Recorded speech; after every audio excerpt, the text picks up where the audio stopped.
தமிழ்நாட்டின் பல்வேறு பகுதிகளில் இடி மின்னலுடன் பெய்த கனமழையால் வெப்பம் தணிந்து குளிர்ச்சியான சூழல் நிலவுகிறது.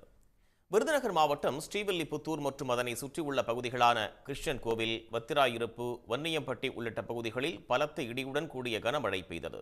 சுமார் 1 மணி நேரத்திற்கு மேலாக பெய்த கனமழையால் சாலைகளில் வெள்ளம் பெருக்கெடுத்து ஓடியது.